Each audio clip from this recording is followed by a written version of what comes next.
पहुंच चुके हैं और वज़ीर-ए-आज़म इमरान खान जलसे से अब से कुछ देर बाद खिताब भी करेंगे। आपको बताएं कि अब से कुछ देर पहले लोअर दिल्ली में वज़ीर ख़ारजा शाह महमूद कुरैशी ने खिताब किया। उन्होंने कहा कि मुल्क की तरक्की और इस्तेहकाम के लिए जितना हो सका मुमकिन इक़दाम करने की कोशिश करेंगे। मुल्क की मईशत को और कौमी मफाद के लिए जितने भी इक़दाम करने हैं हम करेंगे और पाकिस्तान पुरअमन मुल्क खिते में इस्तेहकाम चाहते हैं। आपको बताएं कि वज़ीर ख़ारजा शाह महमूद कुरैशी ने कहा कि वज़ीर-ए-आज़म ने 27 फरवरी को भारतीय जाहिलियत का जवाब दिया है। मोदी को जवाब देना चाहता हूं। और आपको बताएं कि वज़ीर ख़ारजा ने कहा कि पाकिस्तान की तरक्की के लिए बेहतर इक़दाम करने की भी ज़रूरत है। और वज़ीर ख़ारजा शाह महमूद कुरैशी भी इस वक्त लोअर दिल्ली में जलसागाह से खिताब कर रहे थे और वज़ीर-ए-आज़म इमरान खान अब जलसागाह से खिताब करने जा रहे हैं। बराह रास्त ये मनाजिर का नारा क्या था?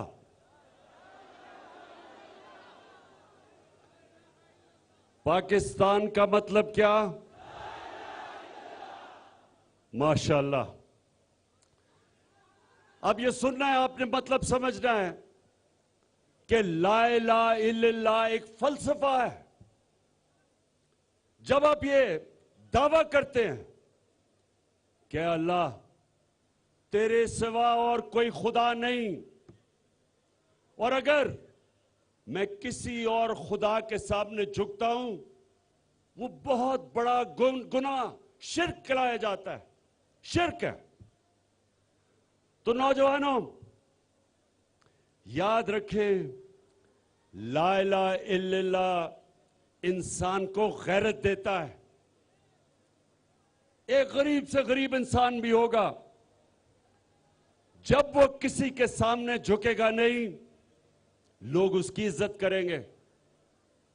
और बड़ा अमीर तरीन पैसे वाला आदमी जब वो किसी के सामने झुकता है कोई इज्जत नहीं करता उसकी। तो मेरे नौजवानों,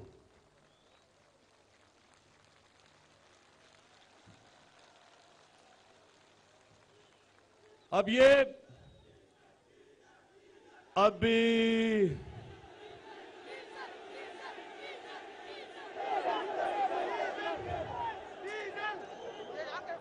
मेरी जनरल बाजवा से बात हो रही थी। उन्होंने कहा कि इमरान देखें, फजल रहमान को डीजल ना कहना।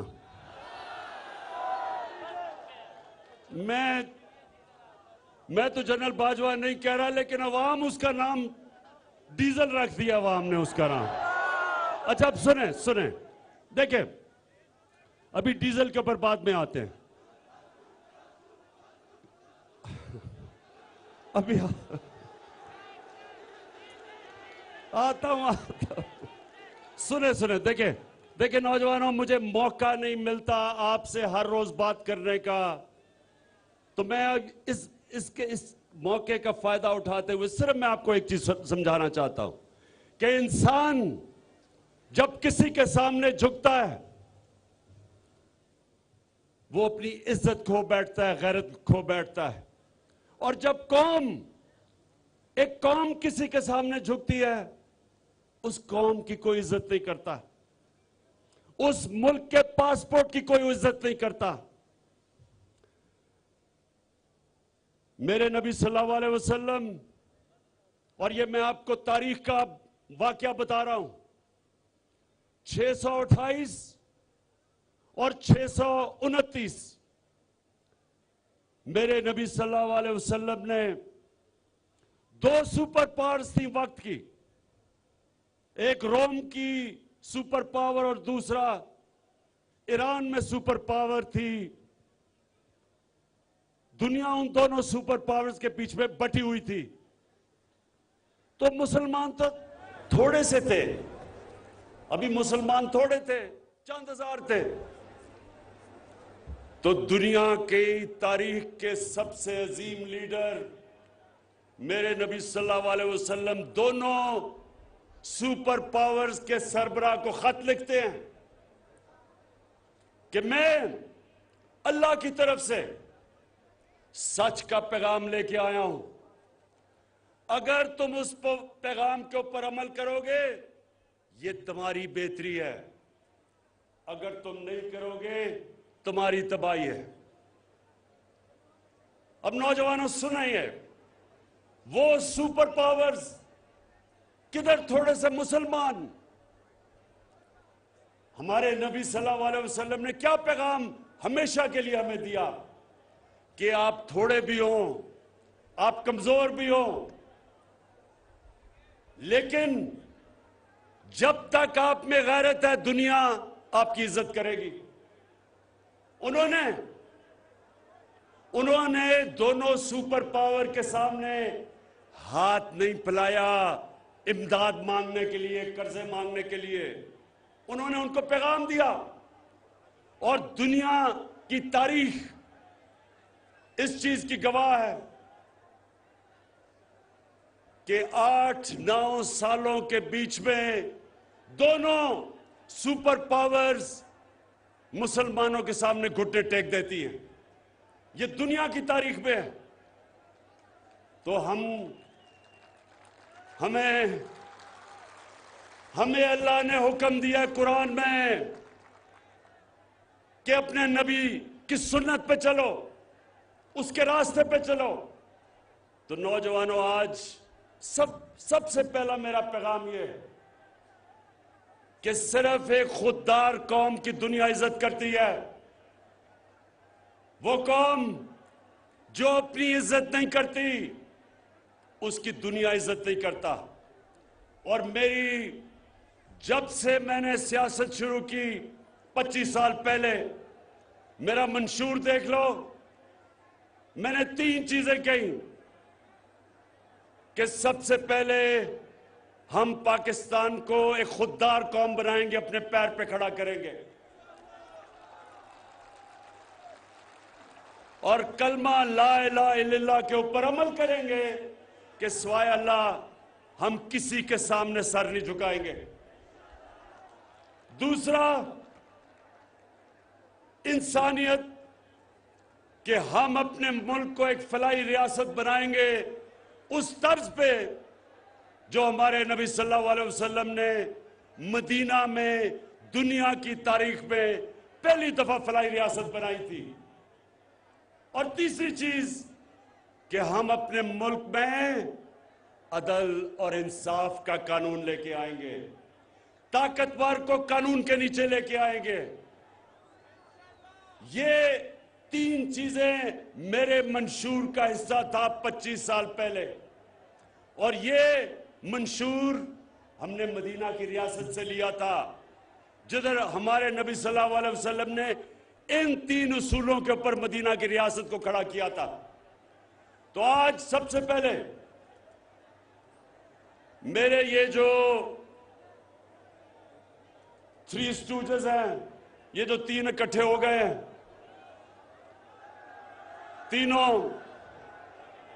ये तीनों वो लोग हैं जो 30 साल से 35 साल से मुल्क पे हुकूमत कर रहे हैं। अगर आज हमारे हरे पासपोर्ट की दुनिया में इज्जत नहीं, इन तीनों की वजह से, क्योंकि इन्होंने हमारे मुल्क को मकरूज किया। इन्होंने जाके जो भी बड़े बड़ी पावर थी उनके सामने झुके। इनके पिछले 2008 से लेके 2018 तक 400 ड्रोन अटैक हुए पाकिस्तान में। हमारे कबाली इलाके में 400 ड्रोन अटैक हुए, हमारे शहरी मारे गए, हमारी औरतें, बच्चे, बुजुर्ग, बेकसूर लोग मारे गए। ये 2 जरदारी और नवाज शरीफ जो इक्तदार में थे, एक दफा इन्होंने मजम्मत नहीं की, एक दफा इन्होंने ये नहीं कहा कि ये सारे इंटरनेशनल कानून के खिलाफ है कि आप एक मुल्क आपकी मदद कर रहा है, उसी को आप बमबारी कर रहे हैं। और आज मेरे दीर के नौजवानों, ये क्यों नहीं इन्होंने मजम्मत की?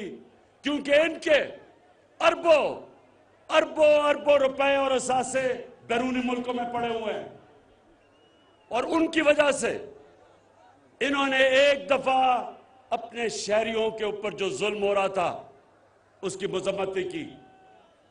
कौन मजम्मत कर रहा था, कौन मुजाहरे कर रहा था? आपकी जमात तहरीक इंसाफ। हम सड़कों पर निकले हुए थे,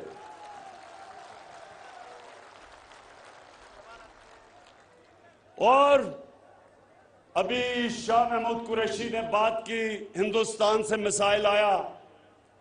यही हिंदुस्तान जब नवाज शरीफ इक्तदार में था तो नरेंद्र मोदी बार बार पाकिस्तान की फौज को दहशतगर्द कह रहा था, पाकिस्तान के आर्मी चीफ को दहशतगर्दों का सरबराह कह रहा था। एक दफा नवाज शरीफ ने नरेंद्र मोदी के खिलाफ बात नहीं की, बल्कि उसने अपने फॉरेन ऑफिस के स्पोक्समैन को कहा कि तुमने कोई स्टेटमेंट हिंदुस्तान के खिलाफ नहीं देनी। और यह क्यों था? क्योंकि जब इनका पैसा मुल्क से बाहर पड़ा हो, मेरे दीर के नौजवानों ये सुन लो, जिस जमात के भी सरबराह का पैसा मुल्क से बाहर पड़ा हो, वो कभी आजाद फॉरेन पॉलिसी नहीं कर सकता, यानी वो फॉरेन पॉलिसी कभी नहीं बनाएगा जिसमें वो अपने अवाम की हिफाजत करे, उनके हुकूक की हिफाजत करे।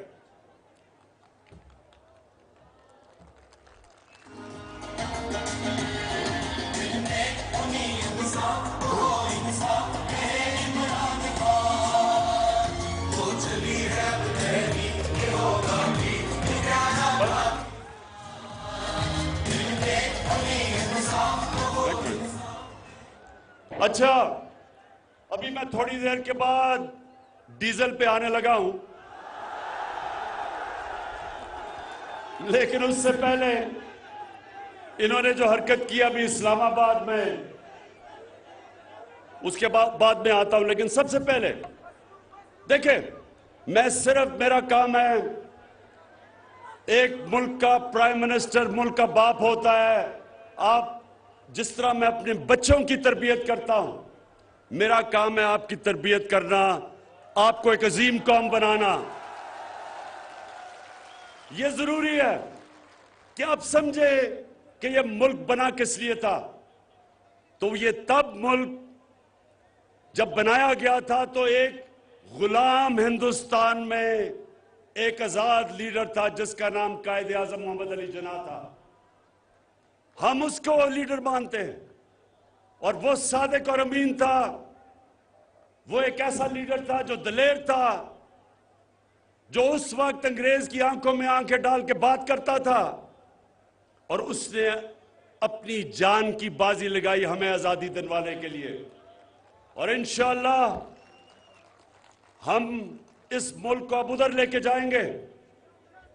कभी भी ये याद रखे मेरी पाकिस्तान की कौम कि क्योंकि हमारा नस्बुल ऐन जब शुरू किया था, इया कनाबुदु व इया कनस्ताइन था, कभी मैं ना कभी किसी के सामने झुका हूं और इंशाअल्लाह कभी आपको किसी के सामने झुकने नहीं दूंगा।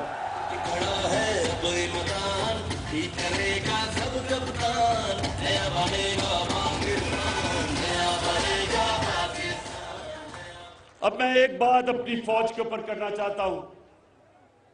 अभी डीजल ने एक प्रेस कॉन्फ्रेंस की और उसने ये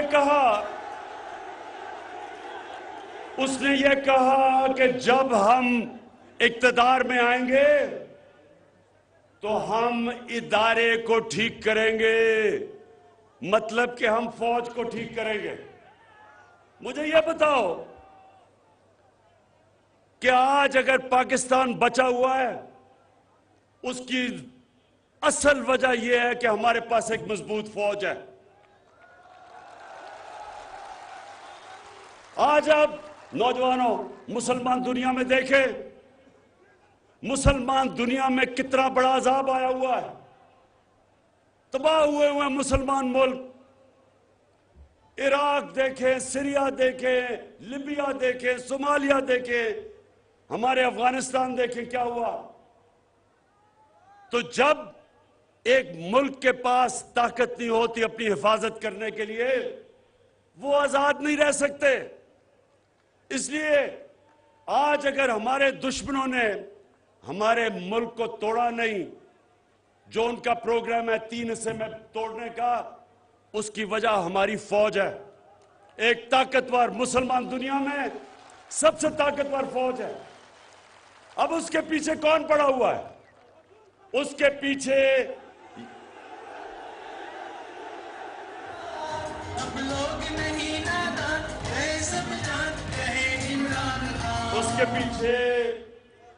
पहले तो ये जो डीजल ने कहा है कि हम इदारे को ठीक करेंगे। आप कैसे ठीक करेंगे? आपने तो जिस इदारे को हाथ लगाया है, आप तीनों ने, 3 स्टूजेस ने, आपने सारे इदारे तबाह कर दिए।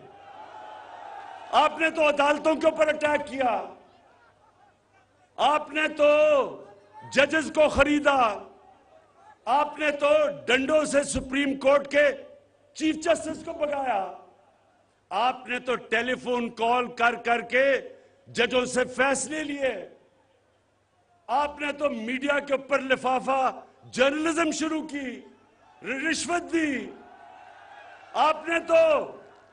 आपने तो ये जो बाहर बैठा हुआ है इस मुल्क का सबसे बुज़दिल झूठा आदमी,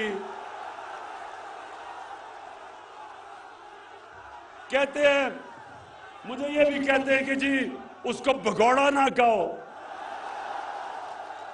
इतना वो भगौड़ा भी है और वो झूठा भी है। पहले झूठ बोल के गया कि मुशर्रफ के मैंने कोई 10 साल का कॉन्ट्रैक्ट नहीं किया। अब झूठ बोल के गया है कि जी मेरी तो तबीयत बहुत बुरी है, मैं तो मरने लगा हूं, अगर मैं बरतानिया ना गया तो मैं मर जाऊंगा। तो तब गया तो उसने, सुने जरा, उसने छांगा मांगा की सियासत शुरू की, उसने सियासतदानों की कीमतें लगाई, उस आदमी ने ये लिफाफा सहाफत शुरू की, उस आदमी ने आर्मी चीफ को, आसिफ नवाज जंजुआ को BMW गाड़ी से रिश्वत देने की कोशिश की। तो वो आज फौज को ठीक करेंगे? वो आदमी है जिसने काठमांडू के नेपाल में नरेंद्र मोदी से छुप के मिल रहा था अपनी फौज के खिलाफ, जिसने नरेंद्र मोदी को शादी पे बुलाया जो कि कश्मीरियों के ऊपर जुल्म कर रहा था। क्या वो ठीक करेगा फौज? या वो डीजल जिसने अमेरिकन एम्बेसडर के पास बैठ के कहा, एन पैटरसन को, उसने अमेरिकन एम्बेसडर को कहा कि मैं आपकी खिदमत करने के लिए तैयार हूं, मुझे भी एक मौका दे दो। और या वो आसिफ जरदारी पाकिस्तानी फौज को ठीक करेगा? मुल्क की सबसे बड़ी बीमारी उसने, आसिफ जरदारी ने, सुने जरा, आसिफ जरदारी ने एक मेमो गेट हुआ था, अमेरिकनों को खत लिखता है कि जी मुझे अपनी फौज से बचा लो। क्या वो फौज को ठीक करेगा? या वो छोटा शोबा शरीफ? अब ये शहबाज शरीफ कहता कि इमरान खान ने बड़ा गलत किया कि वो यूरोपियन यूनियन को उसने उनकी मजम्मत की। शहबाज शरीफ, तुम ये जो टाई कमीज और सूट पहन के अंग्रेजी बोल के तुम समझते हो कि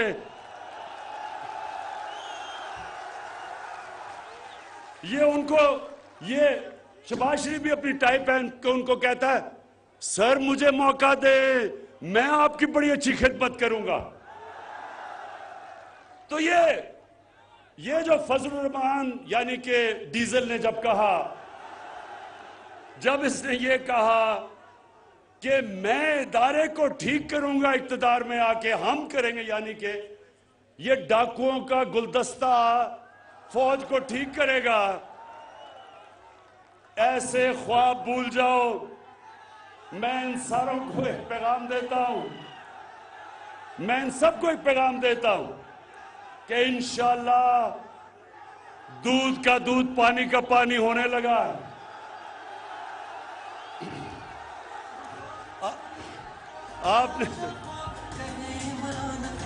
आपने आपने वो किया जो कप्तान अल्लाह से दुआ कर रहा था कि अल्लाह ये अदम एतमाद मेरे पे करें। मैं ये दुआ इसलिए कर रहा था क्योंकि हर थोड़ी देर के बाद जी धरना देने आ रहे हैं, गवर्नमेंट अगले महीने जा रही है, गवर्नमेंट उससे अगले महीने जा रही है। शुक्र है कि आपने अदम एतमाद करके एक ही दफा मुझे मौका दिया कि मैं एक गेंद से 3 विकेट इंशाल्लाह गिराऊंगा। अच्छा,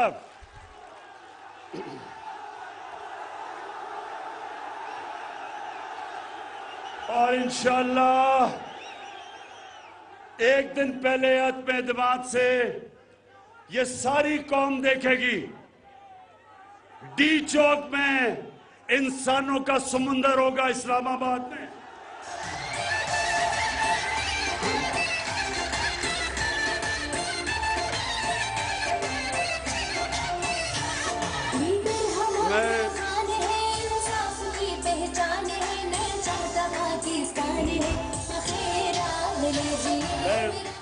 देखिए,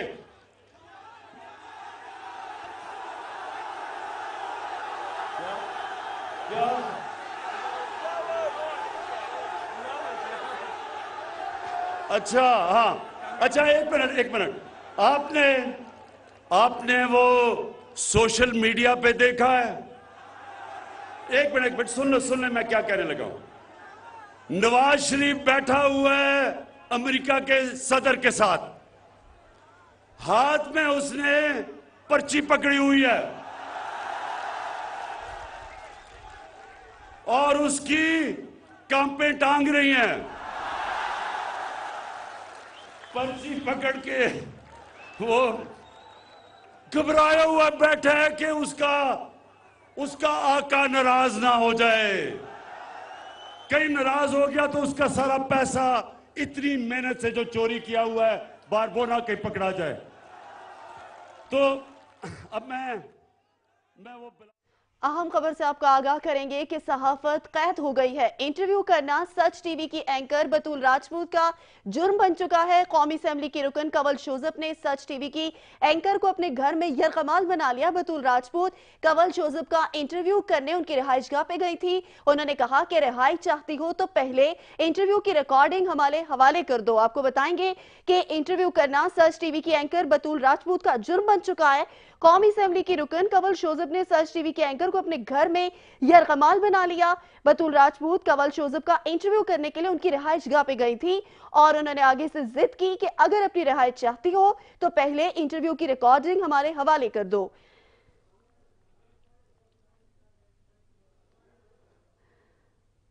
आम खबर से आपको आगाह करेंगे कि आजाद सहाफत एक बार फिर से कैद हो गई है। इंटरव्यू करना सच टीवी की एंकर बतूल राजपूत का जुर्म बन चुका है। कौमी असेंबली की रुकन कंवल जोसेफ ने सच टीवी के एंकर को घर में यरगमाल बना लिया। बतूल राजपूत कंवल जोसेफ का इंटरव्यू करने उनकी रिहाइशगाह पे गई थी और उन्होंने आगे से कहा कि अगर रिहाई चाहती हो तो पहले इंटरव्यू की रिकॉर्डिंग हमारे हवाले कर दो। कंवल जोसेफ बजत रही कि अगर रिहाई चाहती हो तो पहले इंटरव्यू की रिकॉर्डिंग हमारे हवाले करो। बतूल राजपूत एंकर सच टीवी की जो है वो कौमी असेंबली की रुकन कंवल जोसेफ का इंटरव्यू करने गई थी उनकी रिहाइशगाह पे और आगे से जो है एमएनए बजत रही है, अपनी बात पे वो कायम रही। उन्होंने कहा कि अगर रिहाई चाहती हो तो पहले इंटरव्यू की रिकॉर्डिंग हमारे हवाले कर दो। बराह रास्त आपको अहम खबर से आपको आगाह करेंगे कि सहाफत कैद हो गई। इंटरव्यू करना सच टीवी की एंकर बतूल राजपूत का जुर्म बन गया। कौमी असेंबली के रुकन कंवल जोसेफ ने सच टीवी की एंकर को अपने घर में यरगमाल बना लिया और रीजन ये है कि बतूल राजपूत कंवल जोसेफ का इंटरव्यू करने के लिए उनकी रिहाइशगाह पे गई थी और उन्होंने कहा कि अगर अपनी रिहाई चाहती हो तो पहले जो इंटरव्यू रिकॉर्डिंग की है वो हमारे हवाले कर दो। वो बजत रही कि इंटरव्यू की रिकॉर्डिंग हमारे हवाले कर दो, उसके बाद तुम्हें यहां से जाने की इजाजत दी जाएगी।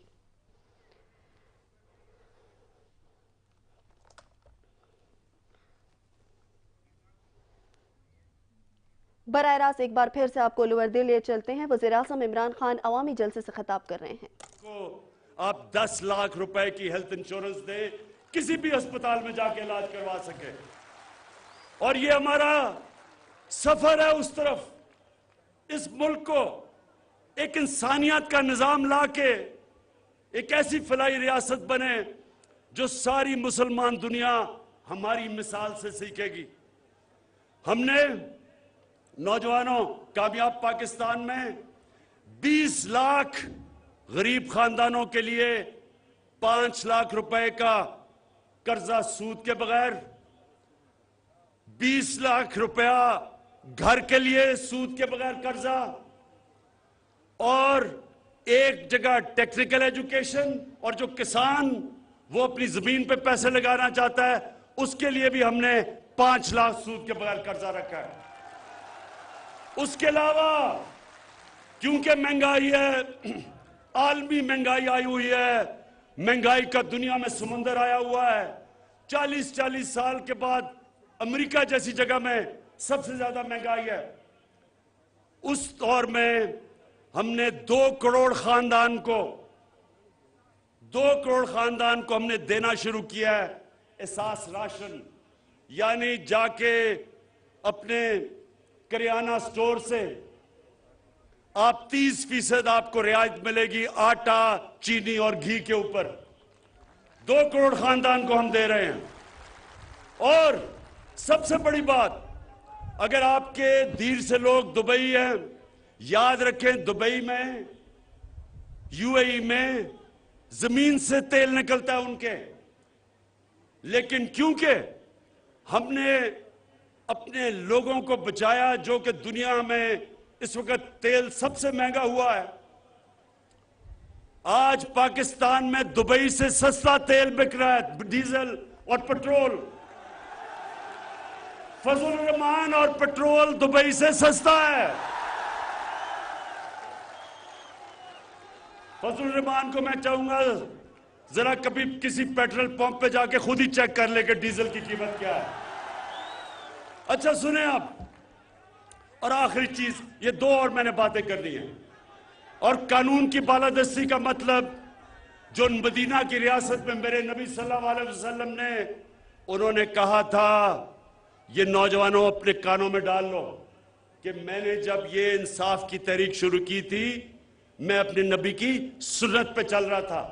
उन्होंने कहा था कि जिस माशरे में इंसाफ नहीं, जिस माशरे में इंसाफ नहीं, और इंसाफ का मतलब कि कमजोर और ताकतवर के लिए कानून, उन्होंने कहा तुम्हारे से पहले बड़ी कौमें तबाह हुई, जिधर जब ताकतवर डाकू चोरी करता था तो उसको सजा नहीं मिलती थी, सिर्फ जब कमजोर गरीब चोर जब चोरी करता था उसको जेल में जब डालते हो कौम तबाह हो जाती है।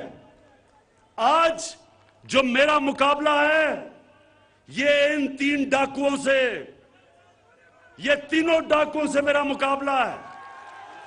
और जिस तरह मैं फिर अल्लाह तेरा शुक्र अदा कर रहा हूं कि इन्होंने अदम एतमाद कर दिया, ये मेरी नशिस्त में आ गए हैं। एक इन स्विंग यॉर्कर से तीनों की विकेटें इंशाल्लाह गिराऊंगा। ये जो 3 डाकू हैं ये मेरे से क्या मांग रहे हैं? क्या मांग रहे हैं मेरे से? NRO। शाबाश, माशाल्लाह माशाल्लाह, मेरी नौजवान कौम में बहुत शऊर है। मैं दाद देता हूं आपको। मेरे कहते हैं जी इमरान खान हम तुम्हारी गवर्नमेंट गिरा देंगे अगर तुम हमारे करप्शन के केस बंद नहीं करोगे।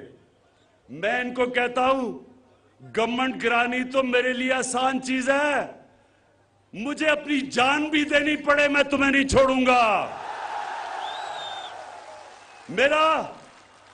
मैं तुम्हारे सामने पॉलिटिक्स नहीं कर रहा, मैं तुम्हारे खिलाफ जहाद लड़ रहा हूं। आपने, मेरे नबी ने कहा कि ताकतवर डाकू जब चोरी करता है आप उसको सजा नहीं देते, मुल्क तबाह हो जाता है। अल्लाह ने इस मुल्क को हर नेमत से नवाजा है, हर चीज दी है, लेकिन क्यों हम उतना अजीम मुल्क नहीं बन सके जो हमें बनना चाहिए था?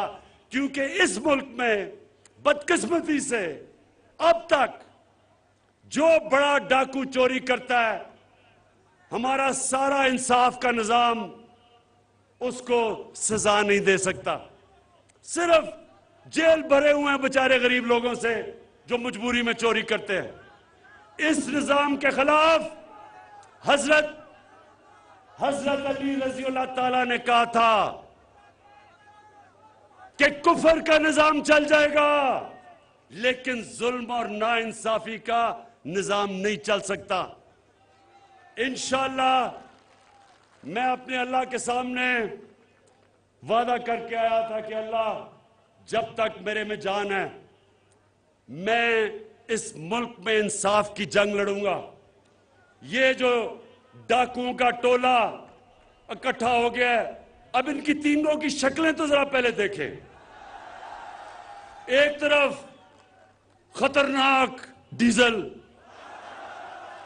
दूसरी तरफ शक्ल से डाकू लगने वाला जरदारी, और तीसरी तरफ ड्रामाबाज शोबाज। अब ये तीन चूहे निकले हैं मेरा शिकार करने के लिए, और इंशाअल्लाह इनका शिकार होगा जल्दी।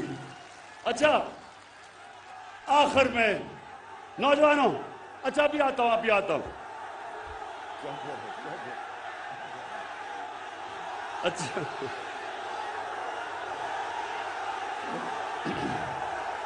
सुने अब तीन चीजें मेरे नबी सल्लल्लाहु अलैहि वसल्लम ने मदीना की रियासत में तीन उसूल बनाए थे: खुददारी, इंसानियत और इंसाफ। ये तीन उसूलों के ऊपर मदीना की रियासत खड़ी हुई थी। मुझे एहसास हुआ, जब मैं हुकूमत में आया, मुझे एहसास हुआ कि हमारे लोगों को समझ ही नहीं है कि सीरत नबी क्या थी। हमारे बच्चों को सही माने में समझ ही नहीं है नबी सल्लल्लाहु अलैहि वसल्लम की सुन्नत क्या थी। इसलिए मैंने रहमतुल लिल आलमीन अथॉरिटी बनाई है।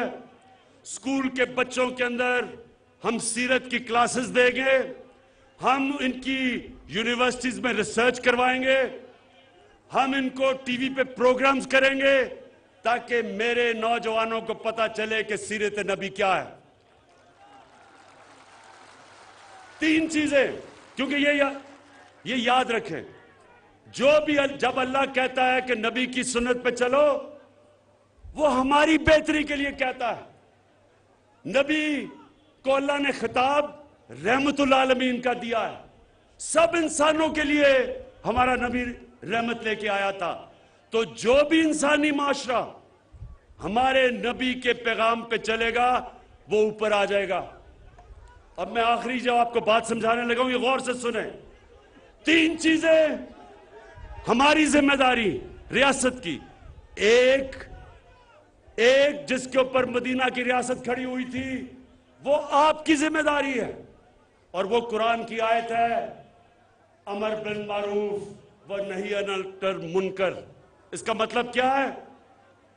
अल्लाह हमें हुक्म करता है, नौजवानों, अल्लाह हमें हुक्म करता है कि तुम, कुरान की पूरी आयत है कि तुम्हें मैंने सबसे अजीम कौम बनाया, तुम अच्छाई के साथ खड़े होते हो, अच्छाई के लिए जहाद करते हो, और बुराई के खिलाफ खड़े होते हो, और बुराई के खिलाफ जहाद करते हो। यानी कि जब अच्छा बुरा होता है तो अल्लाह ने हमें इजाजत ही नहीं दी कि हम न्यूट्रल हो जाएं। जानवर न्यूट्रल होता है, जानवर में अच्छे बुरे की तमीज नहीं होती। इंसान अच्छाई के साथ खड़ा होता है। अब मैं आपको मिसाल देता हूं। आजकल ये सारी ऑपोजिशन, इनके लोग थैले नोटों के लेके फिर रहे हैं, सारी कौम के सामने 15-15, 20-20 करोड़ हमारे एमएनएस को कह रहे हैं कि अपना जमीर बेच दो। ये सारी कौम के सामने तमाशा हो रहा है कि ये हुकूमत कैसे गिराएंगे। नंबर तो है ही नहीं इनके पास। ये कैसे गिराएंगे? ये कोशिश कर रहे हैं कि हमारे एमएनएस की जमीर को खरीदो, 15-20 करोड़ की थैलियां लेके फिर रहे हैं। अब मैं नौजवानों आपको बताऊं, मेरा इतना टाइम गुजरा है मगरिब में, बरतानिया में मैं यूनिवर्सिटी भी गया, क्रिकेट भी खेलता था। जो हमने जमहूरियत ली वो बरतानिया से ली। बरतानिया के अंदर कोई तस्वर भी नहीं कर सकता कि कोई किसी को पैसा दे के उसका जमीर खरीदेगा, किसी एमएनए का, एमपीए का। तस्वर भी नहीं है। वो कौम, अगर उनको ये शक भी पड़ जाए कि किसी पॉलिटिशियन ने अपना जमीर बेचा है, वो सारे माशरे में शक्ल दिखाने के काबिल नहीं रहेगा, क्योंकि वो अमर बिल मारूफ पे चल रहे हैं। हमारे मुल्क की बदकिस्मती देखो कि इन चोरों ने या इस मुल्क में 35 साल हुकूमत करके हमें अच्छे और बुरे की तमीज खत्म कर दी है। कहीं दुनिया के महज़ब माशरे में कौन सा पॉलिटिशियन अपना जमीर बेचता है पैसे लेके? उसको तो सिर्फ ये ना हो कि माशरे में शक्ल ना दिखा सके, उसको तो जेल में डालें। सेनेट का इलेक्शन हुआ, यूसुफ रजा गिलानी का बेटा एक तहरीक इंसाफ के मेंबर को पैसे देता हुआ, उसकी वीडियो आ गई।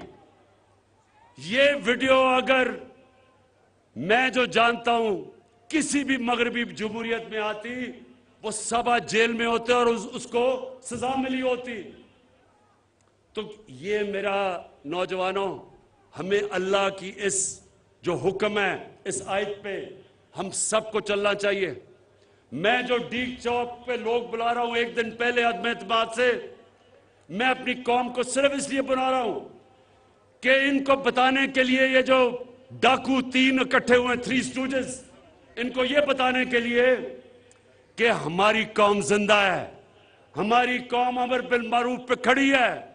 हम अच्छाई को अच्छाई समझते हैं और बदी को हम सब ने मिलके खत्म करना है इस माशरे से। नौजवानों, मैं आपको एक और मिसाल देता हूं। करप्शन में अब जो शहबाज शरीफ है, इसके चपरासी के बैंक अकाउंट में 4.25 अरब रुपया निकला है। 4.25 अरब रुपया का मतलब 375 करोड़ रुपया इसके चपरासी के, मकसूद चपरासी के अकाउंट में निकला है।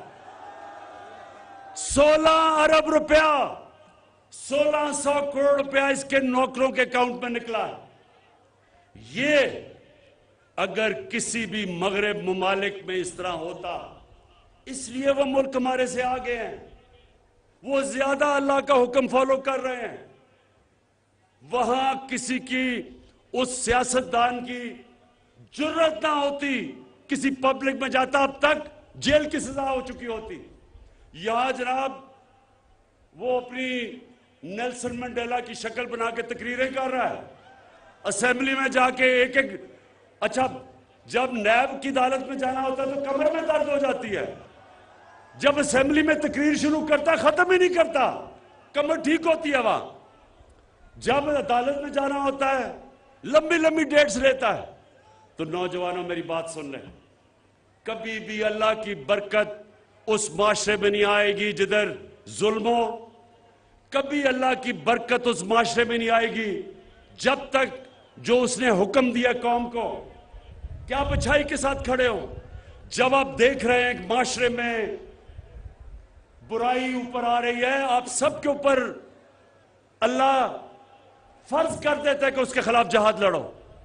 तो ये जो इस वक्त ये सारे 3 डाकू इकट्ठे के कोशिश कर रहे हैं, मैं इनको आज पैगाम देना चाहता हूं कि आप डी चौक में इंशाल्लाह देखेंगे अवाम का समुंदर, और वो सिर्फ एक पैगाम देने आएंगे कि हम अल्लाह के हुक्म पे खड़े हैं, हम अमर बिल मारूफ पे खड़े हैं, हम ये जो तुम कोशिश कर रहे हो लोगों के जमीर खरीदने की 20-20 करोड़ रुपए से, हम तुम्हें नहीं छोड़ेंगे, हम तुम चोरों को नहीं छोड़ेंगे।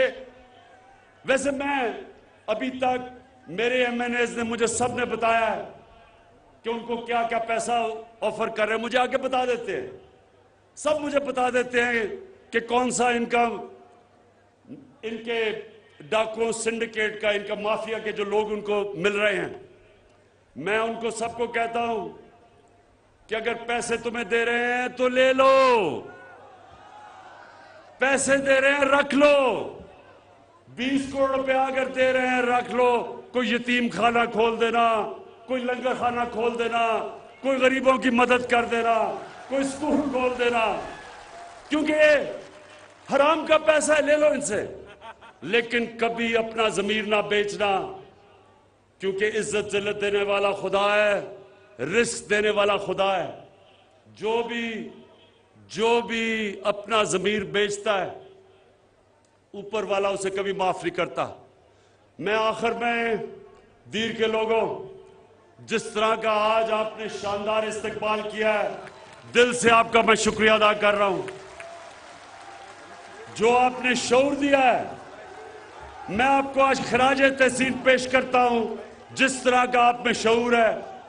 और इंशाअल्लाह ये जब अब आप सब देखेंगे कि ये जो मैच होगा पार्लियामेंट के अंदर अदम इत्तेमाद का, आप देखेंगे कि वो मैच जब आपका कप्तान जीतेगा तो तब मैं इन डाकुओं से क्या करता हूं। पाकिस्तान जिंदाबाद।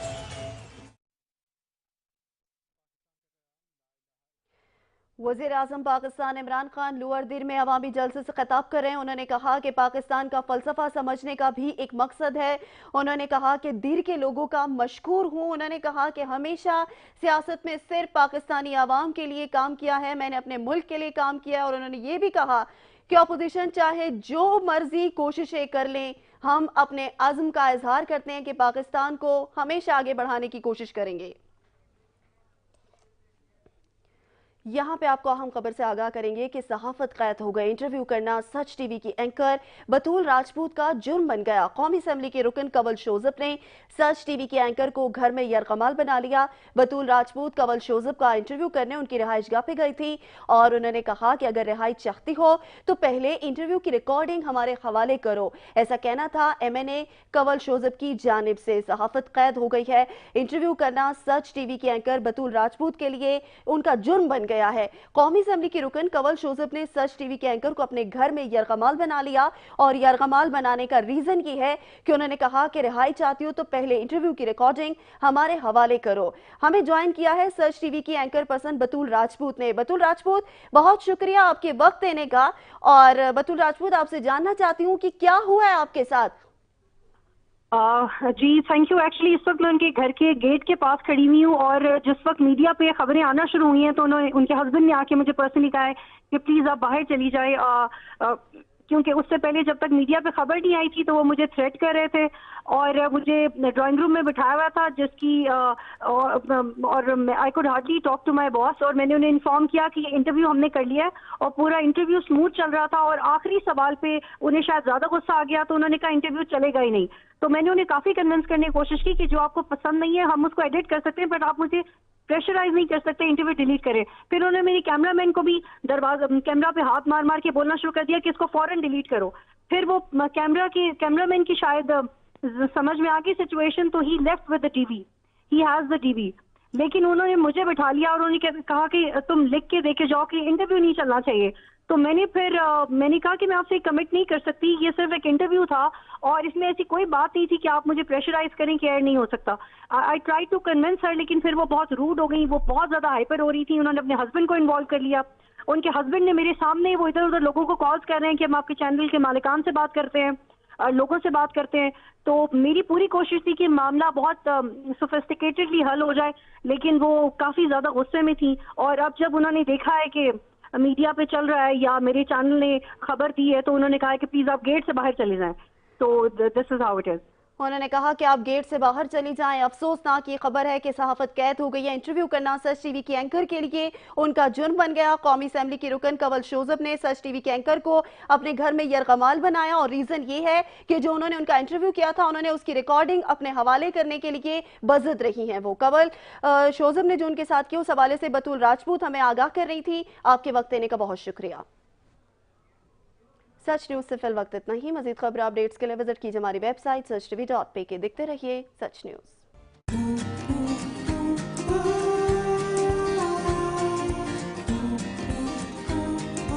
Carol melting together in rivers of vanilla under chocolate skies, a sweet little journey with you by my side.